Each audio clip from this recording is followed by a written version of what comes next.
में चला दो थोड़ी बहुत देर, चाहे पैसे बोलो, सबको याद है आप सबको, तो हनुमान चालीसा चलाएं, उससे पॉजिटिव वाइब्स निकलते हैं। और अपने बच्चों को कुछ सिखाएं या ना सिखाएं, इतना सिखाना कि जब भी घर में कोई बड़ा आए, अतिथि आए, संत आए, ब्राह्मण आए, उसको सबसे पहले प्रणाम करना सिखाओ बच्चों को। सोने से पहले प्रणाम करो, जगने के बाद सबको राधे राधे करो। ये मत सोचो कि हम बड़े हैं, हम पैसे वाले, हम सेठ जी हैं, हम पंडित जी हैं, हम व्यास जी हैं, हम धनवान हैं। अरे तुम कुछ नहीं हो, पहले से प्रणाम करना सीखो। जो पहले से प्रणाम करता है ना, उसको बहुत कुछ मिलता है जीवन में। देखो एक सुंदर कथा आती है, मृकंडो नाम के ऋषि थे, मृकंडो, और मृकंडो के पुत्र थे जिनका नाम था मार्कंडे। और मार्कंडे ऋषि की उम्र थी मात्र 12 साल। ब्राह्मणों ने जन्म पत्री देख करके बताया कि इसकी उम्र मात्र 12 साल की है। अब 12 साल को समाप्त होने में मात्र 3 दिन शेष बचे हैं, 3 दिन शेष बचे, समझना, 12 साल को खत्म होने में 3 दिन शेष बचे थे। अब मृकंड को बड़ी चिंता हो गई कि मेरे पुत्र की मृत्यु निकट आ गई है। ब्राह्मणों से पूछा कि क्या करना चाहिए। ब्राह्मणों ने कहा अपने बच्चे को सिखाओ, कोई भी संत या ब्राह्मण मिले उसको प्रणाम करना सिखाओ, क्योंकि जहाँ दवा काम नहीं आती वहाँ दुआ काम आती है, दुआ काम आती है, प्रणाम कराओ।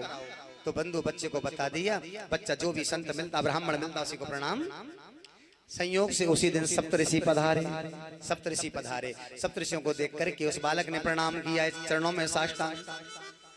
सप्तऋषियों ने आशीर्वाद दे दिया है कि आयुष्मान भवः चिरंजीव भवः। इस बात को मृकंड ऋषि ने सुना।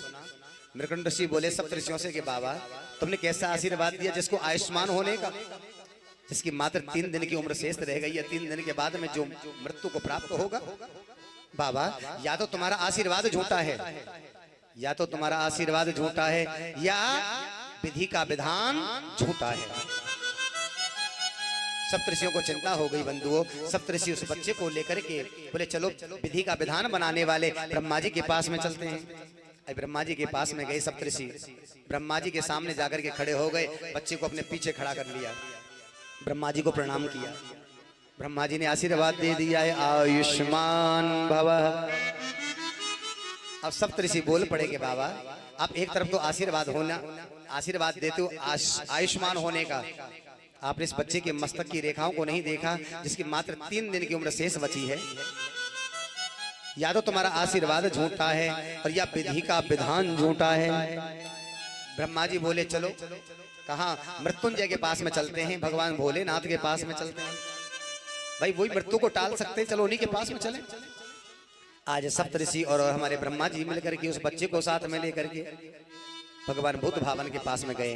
भगवान भूत भावन शंकर जी को प्रणाम किया है। जब शंकर जी को प्रणाम किया ना, तो शंकर जी ने भी आज आशीर्वाद दे दिया है कि आयुष्मान भवः। अब सप्तऋषि बोल पड़े कि बाबा तुम तो मृत्युंजय हो, तुमने इस बच्चे की माथे की रेखाओं को नहीं देखा, इसकी मात्र 3 दिन की उम्र बची है, ये मृत्यु को प्राप्त होने वाला है। बाबा या तो ये विधि का विधान झूठा है या तुम्हारा आशीर्वाद झूठा है। भगवान शंकर बोले ये भी गड़बड़ हो गई, चलो नारायण के पास में चलते हैं, वही कुछ करेंगे। अब समझना, सप्तऋषि ब्रह्मा जी और शंकर जी सब मिलकर के नारायण भगवान के पास में बच्चे को साथ में लेकर के, बच्चे को भी खड़ा कर लिया, सबने मिलकर के नारायण भगवान के चरणों में प्रणाम किया है। बोले भक्त वत्सल भगवान की जय हो। जब मेरे गोविंद के चरणों में प्रणाम किया तो भगवान ने आशीर्वाद दिया है आयुष्मान भवः चिरंजीव भवः। सप्तऋषि बोल पड़े गोविंद हे वासुदेव, या तो ये विधि का विधान झूठा है या आपका आशीर्वाद झूठा है। इस बच्चे की मात्र 3 दिन की उम्र शेष बची है और आपने इसको आशीर्वाद दे दिया। भगवान मुस्कुराने लगे और कहने लगे अरे सप्तऋषियों, मुझे पता है इस बच्चे को आशीर्वाद तुमने भी दिया है, तुम सबके सब आशीर्वाद दे करके बैठे हो। जब सप्तऋषियों ने आशीर्वाद दे दिया, इसको स्वयं ब्रह्मा ने आशीर्वाद दे दिया, इसको स्वयं शंकर ने आशीर्वाद दे दिया, उसकी मृत्यु कैसे हो सकती है? वो तो अजर और अमर हो चुका है, अमर अमर हो चुका है। भगवान ने कह दिया कि विधि का विधान झूठा हो सकता है, विधि का विधान झूठा हो सकता है, पर संत का वचन कभी झूठा नहीं हो सकता है। कि मोर वचन पड़ जाए फीका, कि मोर बचन पड़ जाए फीका, संत बचन पत्थर की लीका। भैया भगवान कहते हैं कि मेरा वचन झूठा हो सकता है, पर संत और ब्राह्मणों का आशीर्वाद कभी झूठा नहीं हो सकता है। और उससे कहा शंकर जी ने, जाओ तुम जंगल में जाकर के महामृत्युंजय मंत्र की रचना करो। मार्कंडेय ऋषि ने जंगल में जाकर के शंकर जी की तपस्या करी है और एक मंत्र की रचना करी है। मार्कंडेय ऋषि ने जिस मंत्र का प्रयोग किया है वो और कोई मंत्र नहीं, मार्कंडेय ऋषि द्वारा जो मंत्र है उसी का नाम है श्री महामृत्युंजय मंत्र। और उसी मंत्र के प्रभाव से मार्कंडेय ऋषि को बहुत लंबी आयु मिली। पता है कितनी लंबी आयु मिली? कि आज तक दुनिया में किसी ने प्रलय होते हुए नहीं देखा। आज तक दुनिया में किसी ने प्रलय होते हुए नहीं देखा।